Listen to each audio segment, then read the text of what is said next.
ಪುತ್ತೂರು ತಾಲೂಕಿನ ಸರ್ಕಾರಿ ಆಸ್ಪತ್ರೆಯಲ್ಲಿ ಶವಾಗಾರವಿಲ್ಲದೆ ವೈದ್ಯರಿಗೆ ಸಾರ್ವಜನಿಕರಿಗೆ ತೊಂದರೆಯಾಗಿದೆ. ಎರಡಕ್ಕಿಂತ ಹೆಚ್ಚು ಮೃತದೇಹ ಬಂದಲ್ಲಿ ಜಾಗಕ್ಕಾಗಿ ಪರದಾಡಬೇಕಾದ ಸ್ಥಿತಿ ಬಂದೊದಗುತ್ತೆ. ಶವಾಗಾರದ ಕಟ್ಟಡವು ಕುಸಿದು ಬೀಳುವ ಸ್ಥಿತಿಯಲ್ಲಿದೆ.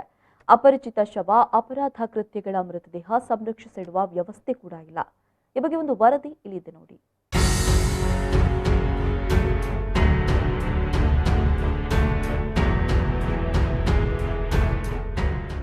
ಮಂಗಳೂರಿನ ವೆಲ್ಲಾಕ್ ಸರ್ಕಾರಿ ಆಸ್ಪತ್ರೆಯನ್ನ ಹೊರತುಪಡಿಸಿ ದಕ್ಷಿಣ ಕನ್ನಡ ಜಿಲ್ಲೆಯ ಅತಿ ದೊಡ್ಡ ಸರ್ಕಾರಿ ಆಸ್ಪತ್ರೆಯಾಗಿರುವ ಪುತ್ತೂರು ಸರ್ಕಾರಿ ಆಸ್ಪತ್ರೆ ಬೆಳೆದು ನಿಂತಿದೆ.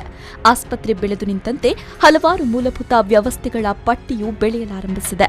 ಆಸ್ಪತ್ರೆಯಲ್ಲಿ ಇದೀಗ ಸಾಕಷ್ಟು ವೈದ್ಯರು, ಸಿಬ್ಬಂದಿಗಳು ಕಾರ್ಯನಿರ್ವಹಿಸುತ್ತಾ ಇದ್ದು, ದಿನಕ್ಕೆ 500ಕ್ಕೂ ಮಿಕ್ಕಿದ ಹೊರರೋಗಿಗಳಿಗೆ ಇಲ್ಲಿ ಚಿಕಿತ್ಸೆಯನ್ನ ನೀಡಲಾಗ್ತಾ ಇದೆ. ಆದರೆ ಈ ಆಸ್ಪತ್ರೆಯಲ್ಲಿ ಸರಿಯಾದ ಶವಾಗಾರದ ವ್ಯವಸ್ಥೆ ಇಲ್ಲದ ಕಾರಣ ಅತಿ ಅಗತ್ಯದ ಸಂದರ್ಭದಲ್ಲಿ ಇಲ್ಲಿನ ವೈದ್ಯರು, ಸಿಬ್ಬಂದಿಗಳು ಪರದಾಡಬೇಕಾದಂತಹ ಸ್ಥಿತಿ ನಿರ್ಮಾಣವಾಗ್ತಾ ಇದೆ. ಅಲ್ಲದೆ ಅಪರಾಧ ಕೃತ್ಯ, ಅಪರಿಚಿತ ಶವ ಮೊದಲಾದ ಶವಗಳನ್ನು ಸಂರಕ್ಷಿಸಿಡುವ ವ್ಯವಸ್ಥೆಯು ಈ ಆಸ್ಪತ್ರೆಯ ಅತಿ ಜರೂರಿನ ಅವಶ್ಯಕತೆಯಾಗಿದೆ.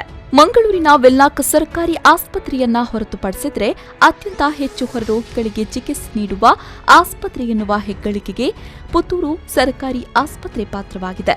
ಕೊರೋನಾ ಮಹಾಮಾರಿಯಂತಹ ಕಠಿಣ ಸಂದರ್ಭದಲ್ಲೂ ಈ ಆಸ್ಪತ್ರೆಯ ಪ್ರತಿನಿತ್ಯ ಡಯಾಲಿಸಿಸ್ ರೋಗಿಗಳಿಗೆ ಡಯಾಲಿಸಿಸ್ ವ್ಯವಸ್ಥೆಯನ್ನು ಕಲ್ಪಿಸಿರುವುದಲ್ಲದೆ ರೋಗ ಹರಡದಂತೆ ಎಲ್ಲಾ ಮುಂಜಾಗ್ರತಾ ಕ್ರಮಗಳನ್ನು ಕೈಗೊಳ್ಳುವ ಮೂಲಕ ಜನರ ಪ್ರಶಂಸೆಗೂ ಪಾತ್ರವಾಗಿದೆ. ಪ್ರತಿದಿನ ಸರಾಸರಿ 500ಕ್ಕೂ ಮಿಕ್ಕಿದ ಹೊರರೋಗಿಗಳಿಗೆ ಚಿಕಿತ್ಸೆ ನೀಡುತ್ತಾ ಇರುವ ಈ ಆಸ್ಪತ್ರೆಗೆ ಪುತ್ತೂರು ಮಾತ್ರವಲ್ಲದೆ ಹೊರ ತಾಲೂಕು ಕೇಂದ್ರಗಳಿಂದಲೂ ರೋಗಿಗಳು ಆಗಮಿಸಿ ಚಿಕಿತ್ಸೆಯನ್ನ ಪಡೆದುಕೊಳ್ತಾ ಇದ್ದಾರೆ. ಸಾಧಾರಣ ಎಲ್ಲಾ ವ್ಯವಸ್ಥೆಗಳು ಸರಿಯಿರುವ ಈ ಆಸ್ಪತ್ರೆಯಲ್ಲಿ ಸರಿಯಾದ ಶವಾಗಾರದ ಕೊರತೆ ಮಾತ್ರ ಎದ್ದು ಕಾಣಲಾರಂಭಿಸಿದೆ.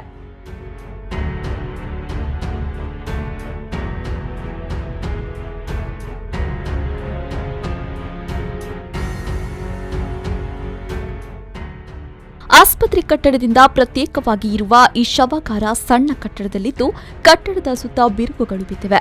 ಕೇವಲ 2 ಶವಗಳನ್ನು ಮಾತ್ರ ಇಡುವ ವ್ಯವಸ್ಥೆಯಿದ್ದು, ಅಪಘಾತ ಅಥವಾ ಇನ್ನಿತರ ಅಪರಾಧ ಕೃತ್ಯಗಳ ಕಾರಣ ಹೆಚ್ಚಿನ ಸಂಖ್ಯೆಯ ಶವಗಳು ಒಂದೇ ಸಮಯಕ್ಕೆ ಬಂದಾಗ ಇಲ್ಲಿನ ವೈದ್ಯರು ಹಾಗೂ ಸಿಬ್ಬಂದಿಗಳು ಶವಗಳನ್ನು ಇಡಲು ಪರದಾಡಬೇಕಾದ ಸ್ಥಿತಿಯು ಸಾಕಷ್ಟು ಬಾರಿ ನಿರ್ಮಾಣಗೊಂಡಿದೆ.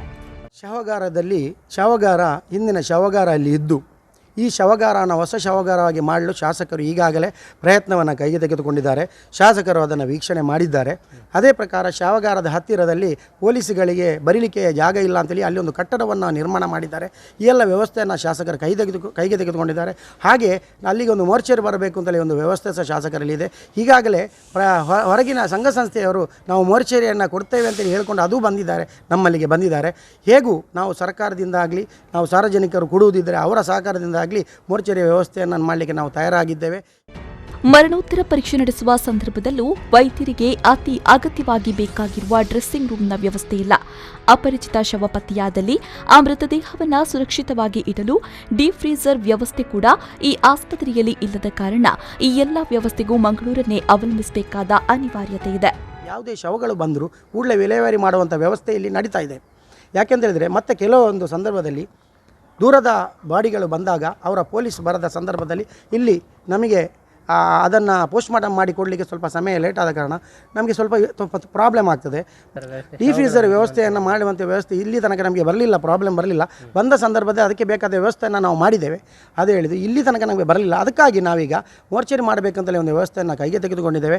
ಇದಕ್ಕಾಗಿ ನಾವು ಸರ್ಕಾರದಿಂದ ವ್ಯವಸ್ಥೆ ಮಾಡೋದಾದರೆ ಇಮಿಡಿಯೇಟ್ಲಿ ಆಗಿ ಶಾಸಕರು ಅದರ ವ್ಯವಸ್ಥೆಯನ್ನು ಮಾಡಲಿಕ್ಕೆ ತಯಾರಾಗಿದ್ದಾರೆ. ಮೊನ್ನೆ ವೀಕ್ಷಣೆ ಮಾಡಿ ಹೋಗಿದ್ದಾರೆ. ಹಾಗೆ ಹೊರಗಿನವರೊಬ್ಬರು ನಾವು ಇಲ್ಲಿ ಮೋರ್ಚರಿ ಮಾಡ್ತೇವೆ ಅಂತೇಳಿ ನಮ್ಮ ಹತ್ರ ಬಂದಿದ್ದಾರೆ. ನಾವು ಆದಷ್ಟು ಬೇಗ ಇದಕ್ಕೆ ಪೂರಕವಾಗಿ ಸ್ಪಂದಿಸಿ ಆಸ್ಪತ್ರೆಯ ಪ್ರತಿ ರೋಗಿಗಳಿಗೆ ಬೇಕಾದ ಎಲ್ಲ ವ್ಯವಸ್ಥೆಯನ್ನು ಮಾಡಲಿಕ್ಕೆ ನಮ್ಮ ಶಾಸಕರ ತಂಡ ಮತ್ತು ನಮ್ಮ ವೈದ್ಯಾಧಿಕಾರಿಗಳ ತಂಡ ಮುತುವರ್ಜಿಯಿಂದ ಮೃತದೇಹಗಳನ್ನು ಸಂರಕ್ಷಿಸಿಡಲು ಬೇಕಾದ ವ್ಯವಸ್ಥೆ ಇಲ್ಲದ ಕಾರಣ ಮಂಗಳೂರಿಗೆ ಸಾಗಿಸಬೇಕಾದ ಅನಿವಾರ್ಯತೆ ಇದೆ. ಇದರಿಂದಾಗಿ ಸಂಬಂಧಪಟ್ಟ ವಾರಸುದಾರರು ಹಲವು ಬಾರಿ ಮೃತದೇಹಕ್ಕಾಗಿ ತಾಸುಗಟ್ಟಲೆ ಕಾಯಬೇಕಾದ ಸ್ಥಿತಿಯು ನಿರ್ಮಾಣವಾಗಿದೆ.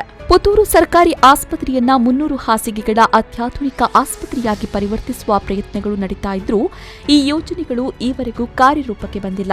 ಯೋಜನೆ ಕಾರ್ಯರೂಪಕ್ಕೆ ಬಂದ ಬಳಿಕ ಶವಾಗಾರವನ್ನು ಉನ್ನತೀಕರಣಗೊಳಿಸುವ ಯೋಜನೆಯನ್ನ ಹಾಕಿಕೊಳ್ಳಲಾಗಿದೆ.